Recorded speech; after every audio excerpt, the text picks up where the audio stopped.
with big time ideas. After all, you are entitled to Brad's opinion. Here's your host, Brad Allard.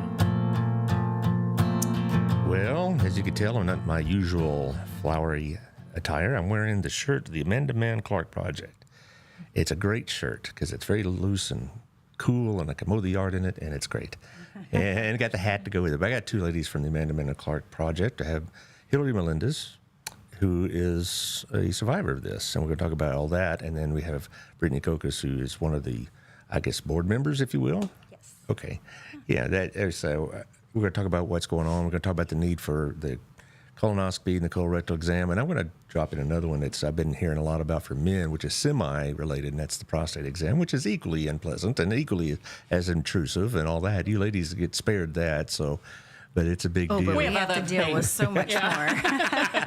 Well, I know, but it just you walk into a doctor's office like, no, not this time, please. But anyway, yeah, all right. But anyway, let's run through the sponsors very quickly, and then we'll talk about what's going on. Also, we have Our Place here at Otto at Gina's. Have y'all been to Gina's yet?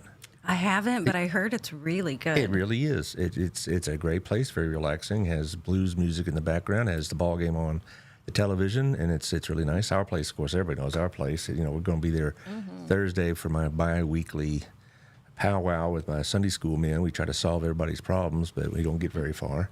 You know how that goes. But it's a great place, and he's also very generous and not just sponsoring this, certainly, but all these community efforts. So thank you, Otto. Also, Wild Cigar. Hillary, you a cigar smoker? Oh, yeah. Oh, yeah?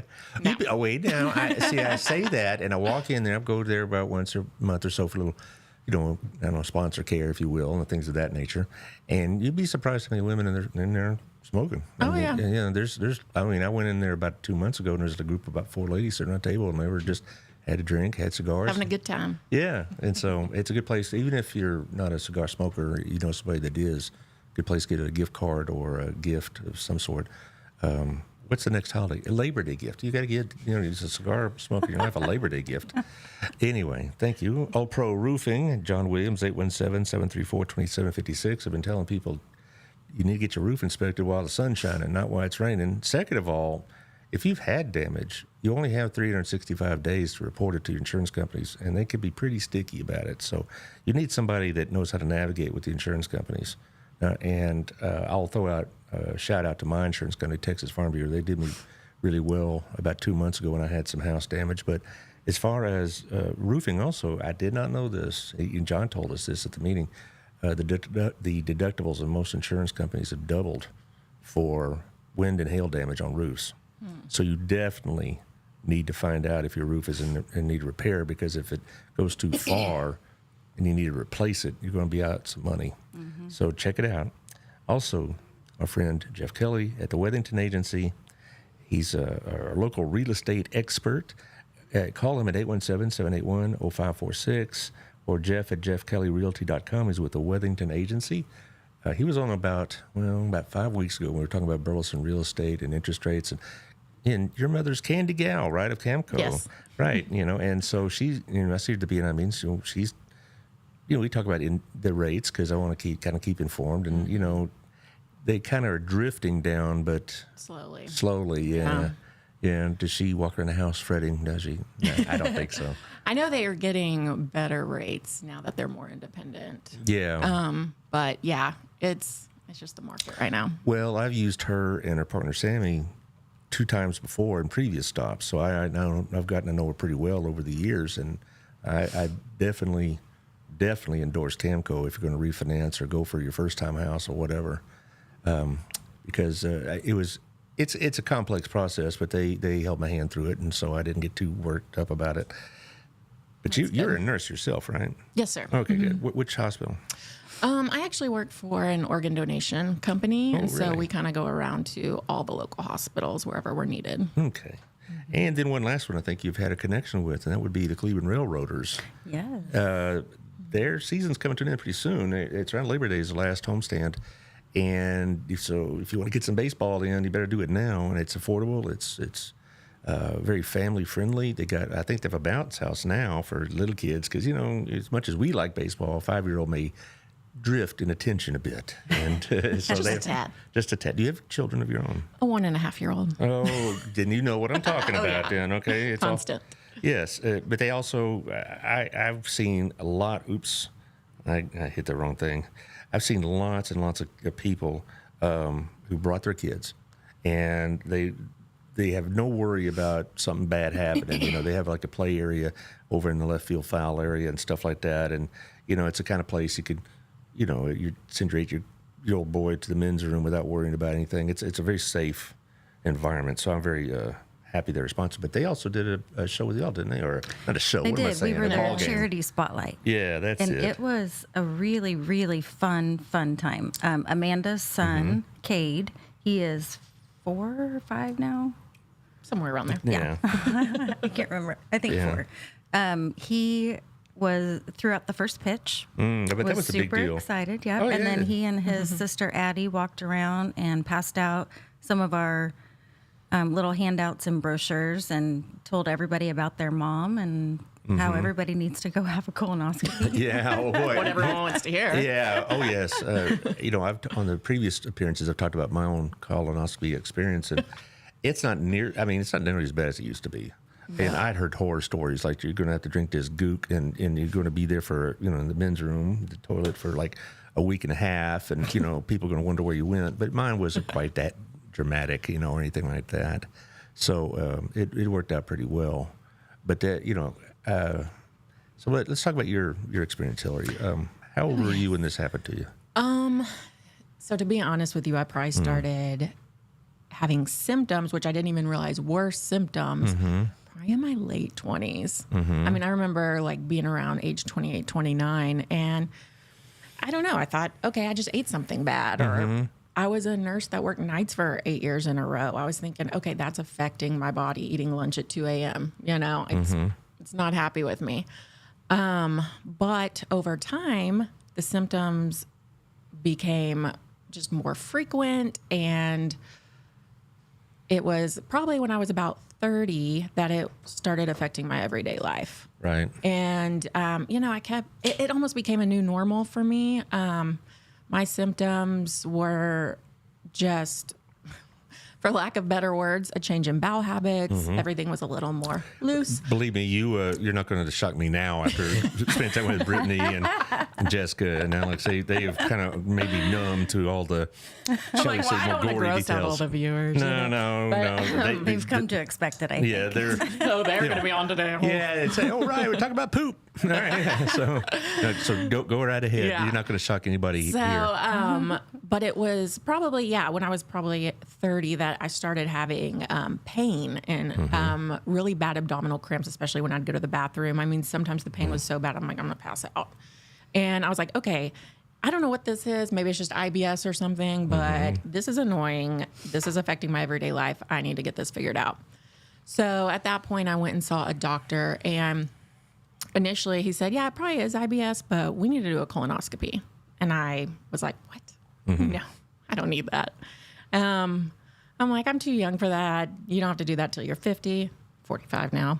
But, and that's not the experience that a lot of young people have. Usually it's the reverse, and doctors are like, oh, you're young. You have no medical history. You're fine. And it's the patient that is pushing for more screening and more testing. And, being the great patient I was, I kind of put it off for a little bit. I was like, I think my symptoms are getting better. Yeah, nurses and doctors are terrible patients. Horrible. Just We like are. teachers are terrible students. When I go to when back in the day go to teacher conferences, they were terrible. I'd never let that get away with what the teachers did in the audience. But anyway, go on. I'm sorry. So eventually, though, I'm like, okay, let's just get this done. I want to put this behind me. Whatever it is, let's figure it out so I can get treatment going and get my life back. So I had the colonoscopy probably in the fall of 2018. And at that time I was 31, and I was told, P.S. the colonoscopy, like you said, was not bad at all. Right. It's gotten better. 20-minute nap, amazing nap. Yeah, it was, wasn't it? I mean, you come back. Well, I had to do this more often, because I hadn't had a nap like that since I was 5. Exactly. Yeah, the worst part is the prep, because Yeah. who wants to spend the the night in the bathroom the night before. But even that's gotten better, to tell you the it truth. has. Now you don't even have to drink something bad. You can actually take pills. Really? That I didn't know. But the stuff I had, they said, what flavor do you want? I like raspberry. And it wasn't, there were still some trips to the men's room, but it was not nearly as... Not as violent. Yeah, that's a good way to put it. Nor as extensive, nor as time-consuming. 2 or 3 trips, got it over with. And then the worst part for me was getting up like at 3 a.m., get ready for surgery. I'm not a morning person, as anybody will tell you. Yeah. But anyway, please. So after waking up from that, the nurse in the recovery room tells me, oh, okay, yeah, they found a polyp. And I'm thinking, okay, everyone, gets polyps here and there, or most people. And I'm like, okay, did they take it out? She's like, the doctor will come talk to you. Uh-oh. Yeah. Well, and still it didn't dawn on me. I'm like, okay, fine. And so he came around the corner and he said, yeah, we found a polyp and it was very large. And I said, okay, did you take it out? And he's like, no, I don't think you understand. You're going to have to schedule a different procedure and then we'll have to take it out. It's going to take a while. And I was just like, okay. And he's like, my concern is there could be cancer on it. And I just was like, yeah, whatever, no way, no way. So I was like, okay, well, this is obviously what's causing my symptoms. Let's just get it out.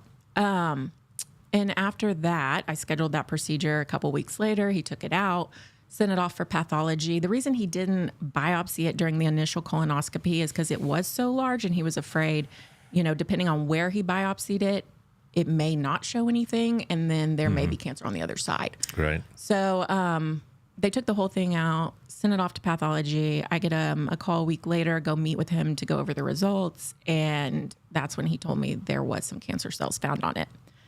And yeah, I was just thinking, this is not happening. This is crazy. And I was like, okay, thinking, well, we got it out. I'll have frequent colonoscopies from now on. It's just my life. It's fine. And he said, no, you need to have that part of your colon taken out. And I was like, what? Surgery? And have a foot of my large intestine taken out?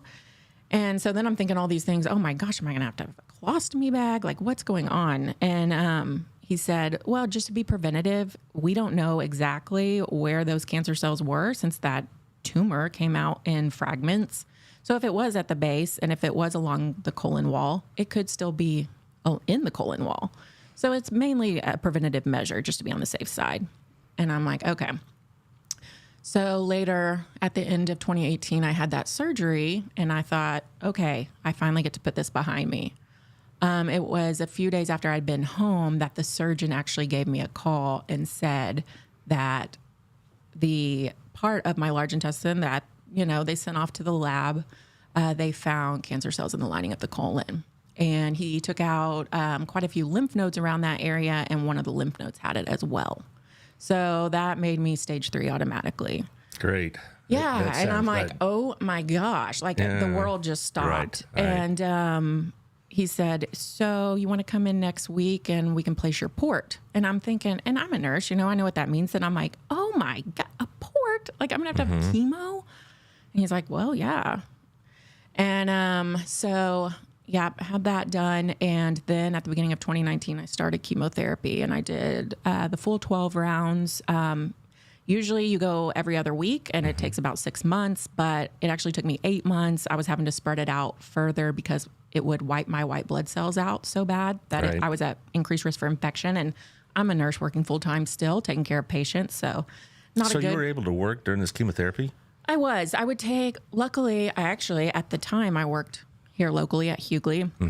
And I worked in the recovery room, so I was around the OR staff, anesthesia. So it was really nice. It was awkward kind of having surgery there and getting my treatment there. Right. But I got the best possible care. Well, if it might interject, I have 2 friends that have gone through this with the ports and the chemotherapy. One's going through it right now. One is a survivor, and it wiped them out. Oh, yeah. I don't know how you worked. My friend... at my Sunday school class has been going through chemo for about 6 months now, and she's already a cancer survivor, and this is a reoccurrence of a different kind, and she's been 6-8 months, and she's supposed to have an MRI again this week to tell her more, but it's pretty debilitating. I don't see how you could work. It was very debilitating, but the treatment depends on the type of cancer you have. And with colon, like I said, they usually do it every other week.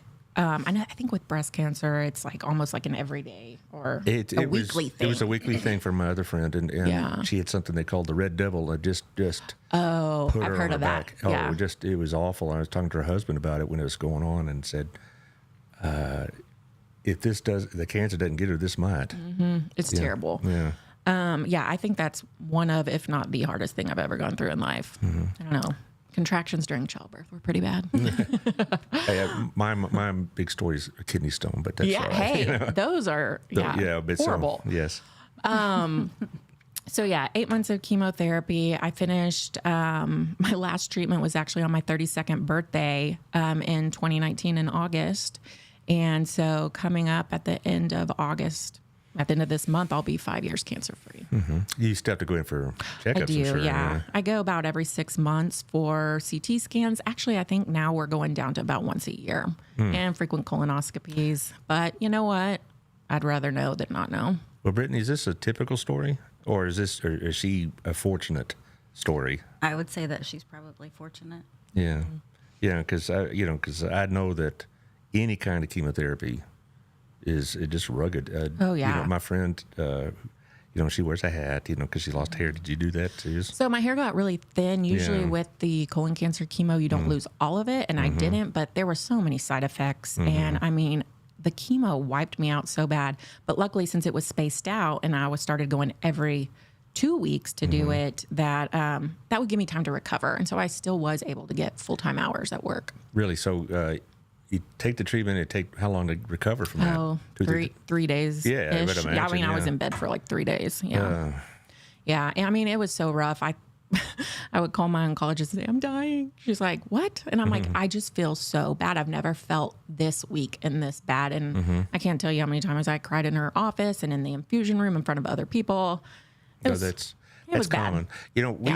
We have a connection with the cancer treatment center over at Hughley. That's where I got my treatment. Right. And this is where my friend got her treatment. And so what we've been doing and have been doing for a while is that, we provide snacks and stuff over there.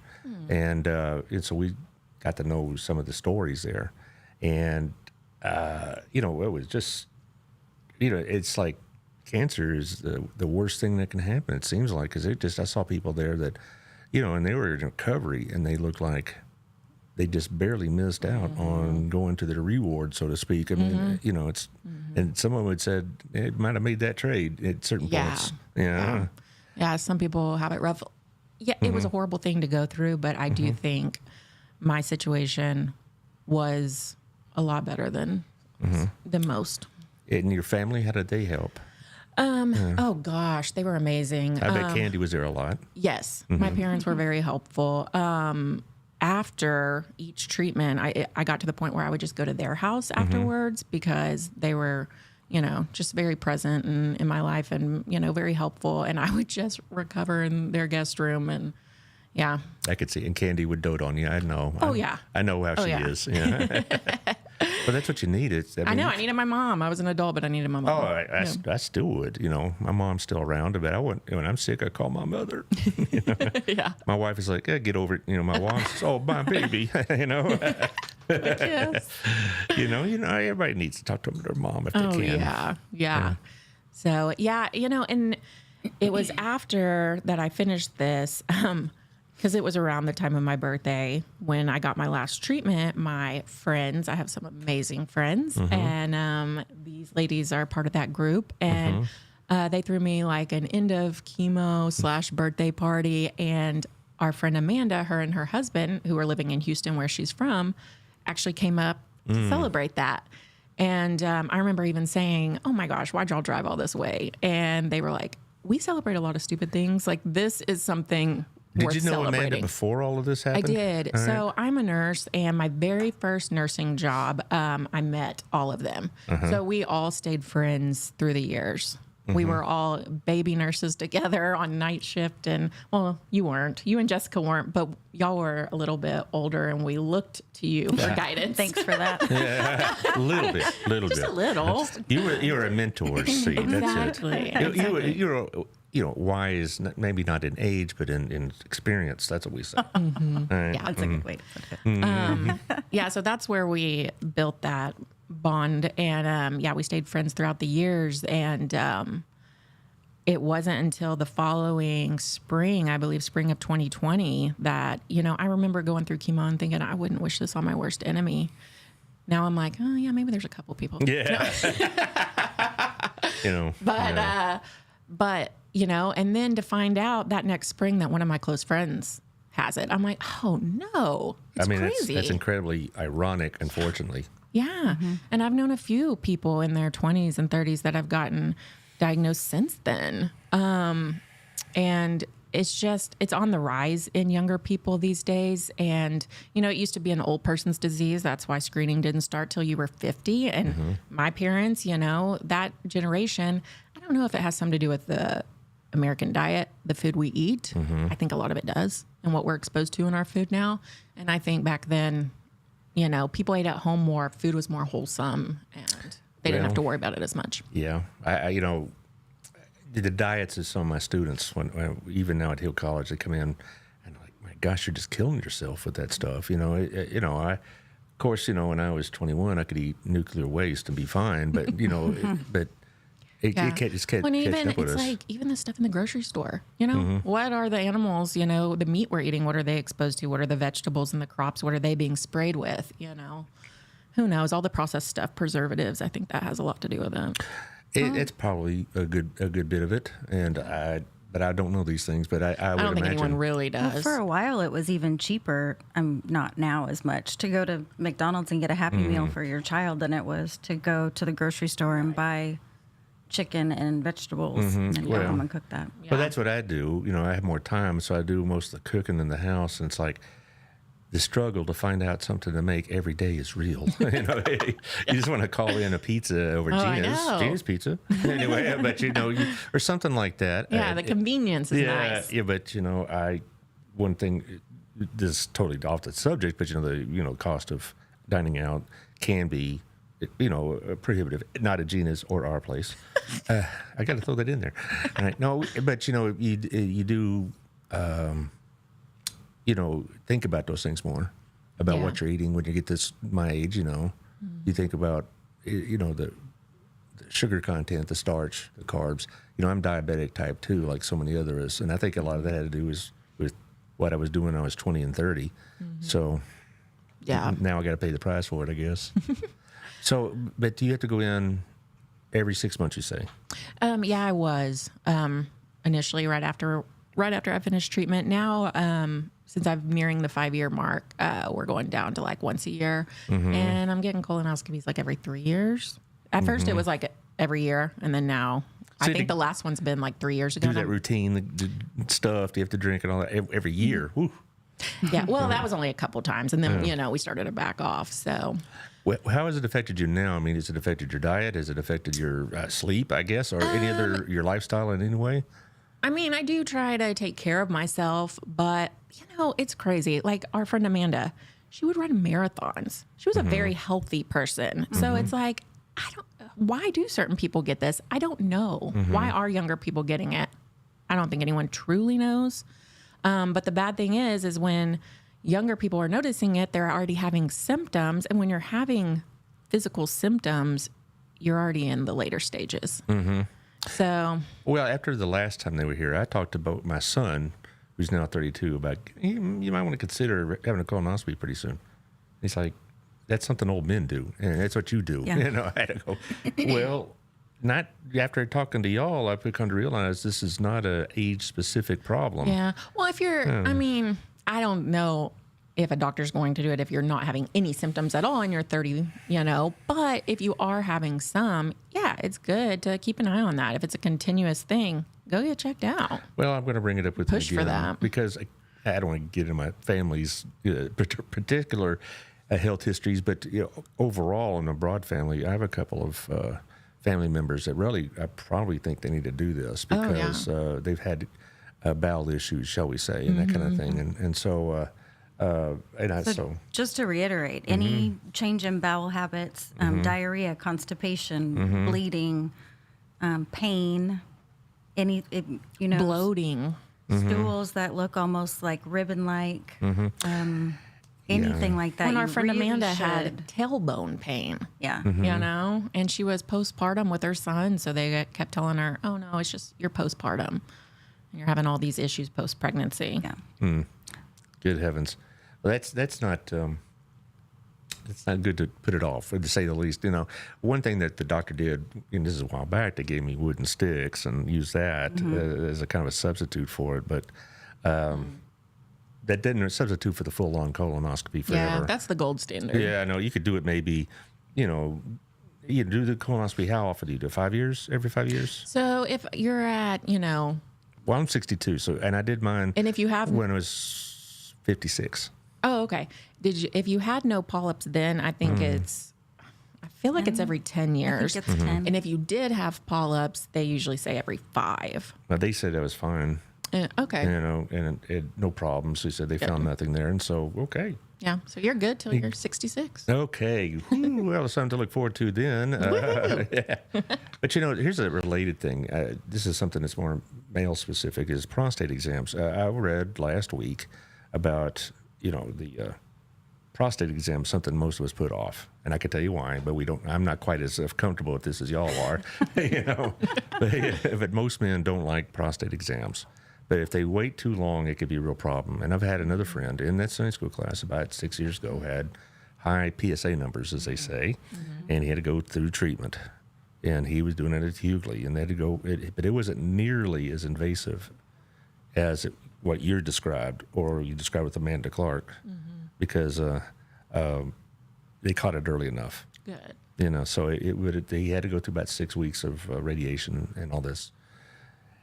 And I asked him, you know, how did you feel? He said, after the 6th one, I was pretty gassed. You know, it was, you know, it's still pretty tough, Yeah. but he wasn't debilitated for 3 or 4 days and all that, but still, you know, had to take the day off at least. Yeah. And I still have some side effects from it that will be lifelong, but, you know, I guess it's a small price to pay. But you had a child since then, right? I did. And, you know, going through that at the age I was, I didn't have any children at that time. And so I think a lot of people forget that, you know, younger people that are diagnosed with these kind of things, it's like you have your whole life ahead of you.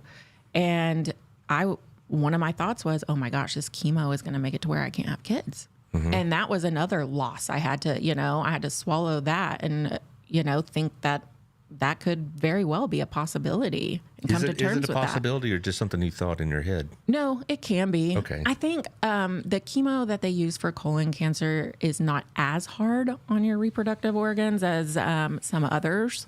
But I did see a fertility specialist beforehand, and I saw him afterwards. And yeah, that area took a hit, but luckily not enough to prevent me from having kids. Right. Well, so you have, you said a 1.5-year-old? Yeah. Okay. Well. Yep. So after I finished this treatment, and later on, I've married the love of my life, and now we have a son. And The love of your life. Yeah. Yeah, how about that? That's good. Hey, don't laugh. No, I'm quite sure my wife married the love of her life. So what can you say? So, but yeah, you know, life took a big change, and life is good now. And going through something so hard makes you appreciate the good things. And now you have this group, not just a support group, but also a group that's dedicated to raising money for And awareness. You know, so let's talk about the project. How's that going these days? It's going good. Yeah. So like we said earlier, we had our Railroaders event, and that was so much fun. I think the next event we have coming up, that's like the North Texas Giving Day. Yeah, y'all are going to be here, right? Okay, good. Yes. Because I was going to remind you of that. That's the 19th. The 19th. Yeah, okay, I get it right. 19th. We're going to have a full house then, because since last year's Giving Day, y'all joined the crew. Crowley House of Hope has, and Wings of Hope. I don't know if you know them, but they're an equine therapy group. It's going to be a full house.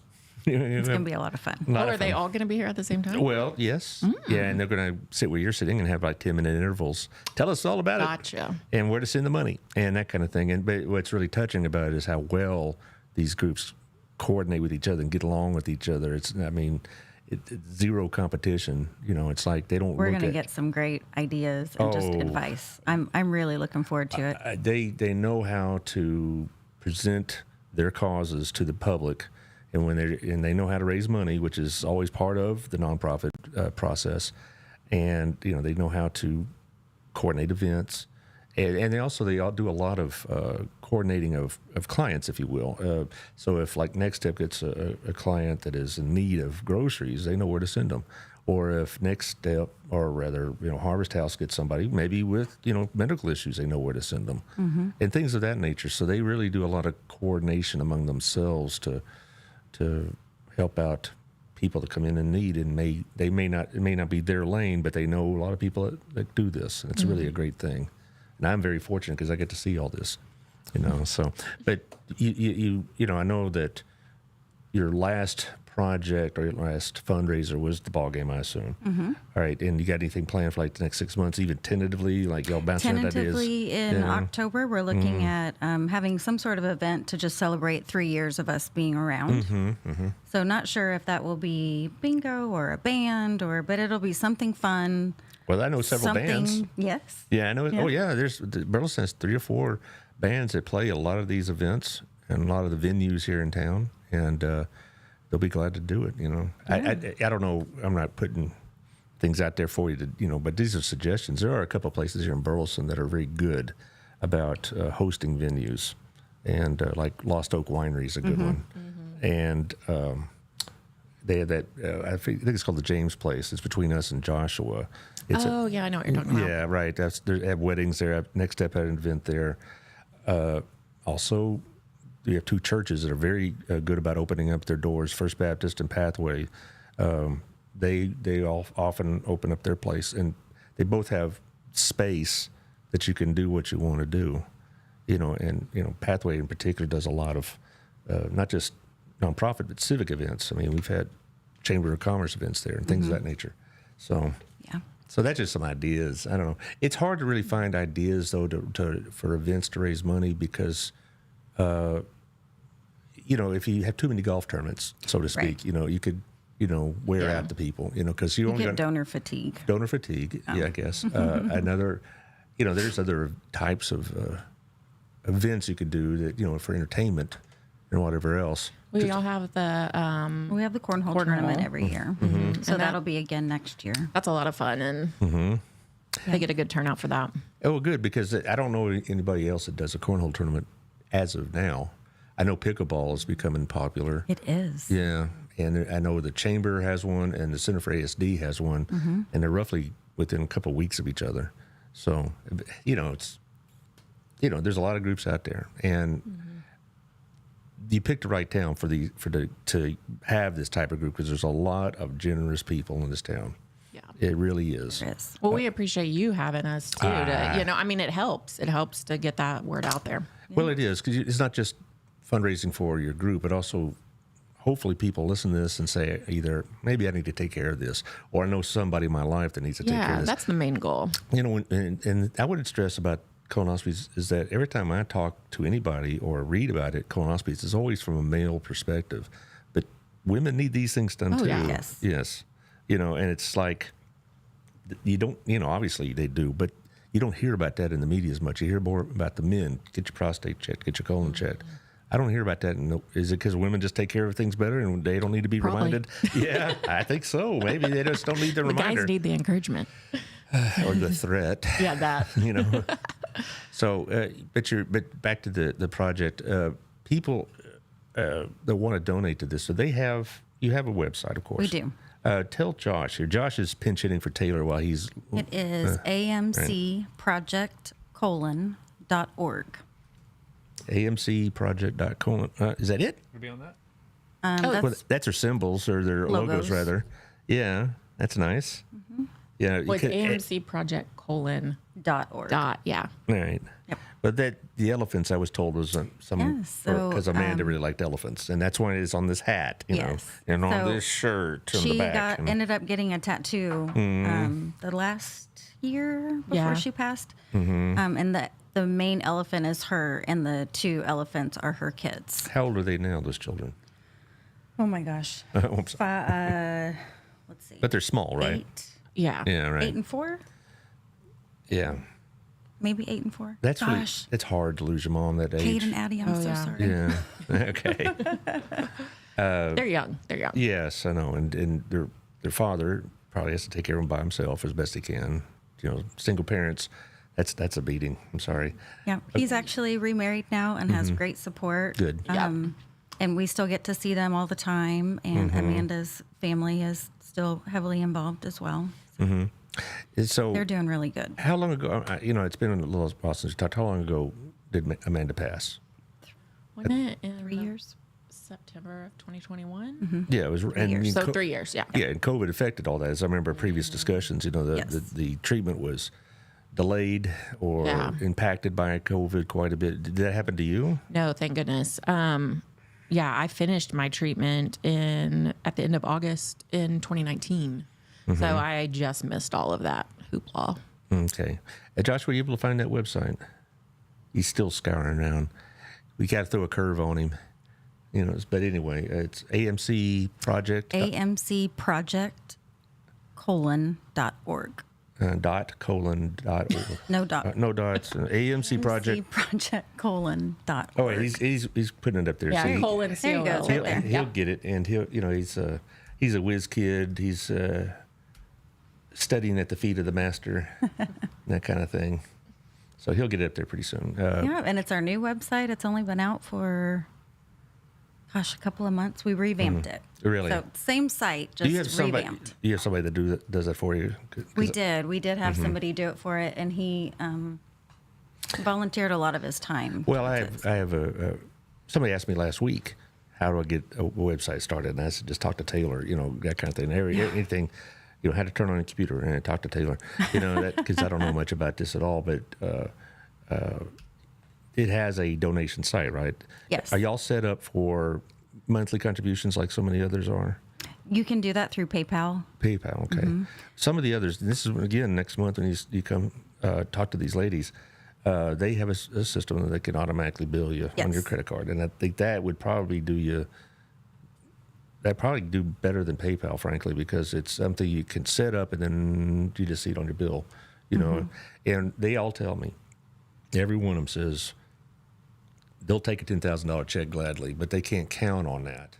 Right. They like the monthly donors, and there is no amount too small. A lot of people think if I'm not giving $100 or $500, then what's the point? It's not $20, $15, $25. It adds up. It adds up quite a bit. It does. And even though y'all don't have maybe the organization that some of these others do, you still have expenses, right? You're not just the website, but also, advertisement, whatever else. Right. Things like that.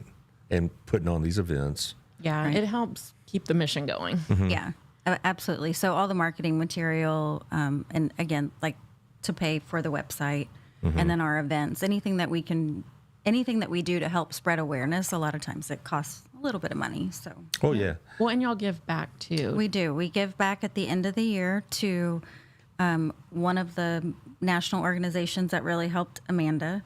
We give to them every year, and then we also pick certain nonprofits that we think Amanda would appreciate, or that sounds like something that would have helped her, and give to them as well. Now, this is a 501c, I assume. Yes. All right, so any donation is deductible. Anything is tax deductible.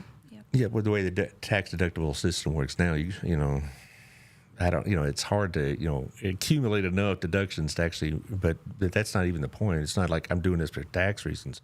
You're doing it for other reasons. Right. But it is tax deductible. It is. So if you did get that $10,000 check, Might make a difference. it'll make a ton of difference. If there's any companies that just need to get rid of some money, they just need that tax break. Yeah. Well, there's Come probably. check us out. There you go. How do y'all market yourselves? Besides, I know you do this, but you do Social media, so Yeah. Facebook, Instagram. We have a newsletter that we're putting together now. So anyone that's been to one of our events that we have an email address or any contact information, we can either mail out or email out just information about us, what we've been up to, what we're doing, what the plan is. Well, after the show, I want to tell you about a possible avenue you could use. Okay. I say possible because it hasn't been created yet, and there's multiple steps involved. But if it comes to creation, like I hope it does, then that'd be another outlet for you, and it'll be a good one for us. but it's and for all your colleagues in this endeavor. But right now, like we're on step 3 of a 1,000-step process. I mean, I'm sure when you ladies got together and you said, "Let's do this," then you found out. Oh yeah, There was a lot to do. Yeah, For sure. yeah. I was involved in the initial planning and everything, but I took a little hiatus when I had my son. So Yeah. Hillary's one of our founding members. founding member. How many members do you have? We had 6. 6. Mm-hmm. Yeah. So you're like a 6. Like y'all run everything, huh? Yeah. Now we're down to And we have some volunteers that help out with events. 4 and we're down to 4 now and a what is Barrett? I don't know. An intern. An intern. Oh, okay. Person. We have 4 and an intern. Okay. That's a lot of work for just 4 or 5 people, It is. And But we still have, like, Hillary is still very much involved, and Joy, who was also a family member, is still involved. So, Yeah. and we're looking to It's maybe still in the add baby some more stages, even though it's been 3 years. It takes time. It takes a lot of time. Yeah. It really does, because I've been doing this 5 years and I still feel like I'm just breaking through a little bit. I mean, It's a big commitment. It's a commitment, and That it's just too. it's just people's lives are busy, and you're the type of project people say, that's a really worthy goal. I need to look into that, and then life takes over and they forget, Right. And that's the way it works. But anyway, we're coming close to the end here. So, Josh, you having trouble with that website? No, I got it. Okay, if you can throw it up on the screen, then and we could, talk about where to send your donations. There you go. Thank you, Josh. So you have a donate button. You can do the project. They could send you a check, I'm sure. But They could. yes. Yeah. There's a contact button also, and it has a list and a picture of all our board members, and it has email addresses for all of us if you just need to contact us to find out. Yeah. More information, Josh, if you hit the or- contact us button, let's see what the addresses are. There you go. Thank you. And so you can send it in. And so it's not just if they want to donate, but if they want to have information about where and how to get a colonoscopy. I mean, Yes. Yeah. Any We will do resources. whatever we can to help them. right. And depending on insurance and all that other stuff, I don't know if y'all get involved with that, but I bet you could help somebody. So somebody can send a message, hey, I'm having these symptoms. Should I get checked out? Right. So it isn't just, guys, if you're out there and you don't know, they could tell you, because these ladies here are become experts in it, kind of by unfortunate necessity, right? Yeah. Well, yeah, we all are nurses, but we've become very well versed in this because of our experiences. So if you have even, issues that we described earlier, physical issues, contact them, and they'll tell you what you need to be doing, where you can get it done. And, I would also, if you have insurance, which I hope mostly people do, that you'd find out if the insurance pays for it or not. Because, you got to make sure that happens first. And then you have, a lot of people who don't have insurance. We do have a clinic here in Burleson for people that are working. It's not Medicaid. It's for people that have jobs, but they don't make enough. Or maybe they work for like a privately owned business that doesn't have insurance. Or they don't, a lot of these big employers don't provide insurance for their hourly workers and things of that nature. So, I have a couple of friends that work in that clinic. It's over in Haskew, which is in the corner parking lot of First Baptist Church near, I think there's a air conditioning and heating company near it and things like that. And so I would go make an appointment with them and have them check you out if you don't have insurance, because this is something that you let get away. Yeah. It ain't gonna get better on its own. Right. We have also donated in the past to Texas Health Hughley for people to pay for people's colonoscopies that couldn't pay for them. And I believe the plan is again this year to do that as well. So that's also another option. Well, it's one of those things that people put off, and that's one of the. I didn't get into all the politics about healthcare or whatever else, but they. If they don't feel anything, they don't think they're sick, and then you find out later, oh, you're on stage 3. I can't tell you how many stories of people that they didn't know they were ill until it was too late. And then, Well, my symptoms were so subtle, and colon cancer takes years to develop. For those cells to turn, and my symptoms became my new normal, and I just didn't even know that's what they truly were. Now you made me scared. Well, that's why we the go thing, out and too. tell everybody all these symptoms. Just watch for it, question it. But it could be anything, Right. Do the majority of people get colon cancer? No. But, we don't want to make hypochondriacs out of people, especially young people. But we just want to bring awareness. Hey, it's on the rise, especially in younger people too nowadays. So just be aware. I had a family member that was concerned this might be the case. It turned out it was IBS. Yeah. And there was no cancer involved at all. But it's the similar symptoms is It what is. concerned her. Yeah, that's what I thought I probably had. Yeah. So that can be a problem. Well, anyway, y'all have the last word. So tell us what we need to know. Gosh. Yeah. Okay. Well, no pressure. Well, I should have known. You did this to me last time, too. I always Dang it. I always let the guests have the last word because it's like a lot of people that may be tuning in the last few minutes, or they'll fast forward or whatever to the end and see how this all turns out. So that way y'all have a kind of a nice little free ad, if you will. So, So we are the Amanda Mann Clark Project, and our goal is to raise awareness for early onset and just onset in general of colorectal cancer. So we go around as often as we can to different places like this or health fairs, or we have some pretty fun events. Anything that we can do to help people start talking and feeling more comfortable talking about poop or weird symptoms that you have from your gut. Anything that is just kind of out of the ordinary.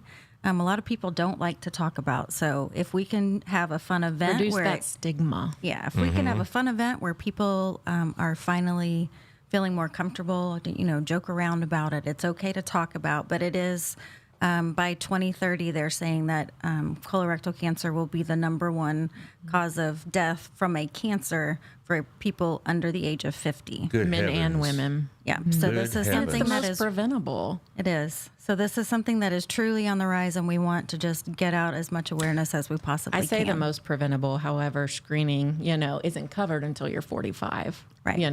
So we also are writing letters to Congress and anyone that we can to try to see what we can do to get that age dropped down. And I'm sure it took a lot to get it changed from 50 to 45, but yeah, it's not Right. enough. It needs to Unfortunately. be probably 35 or 30.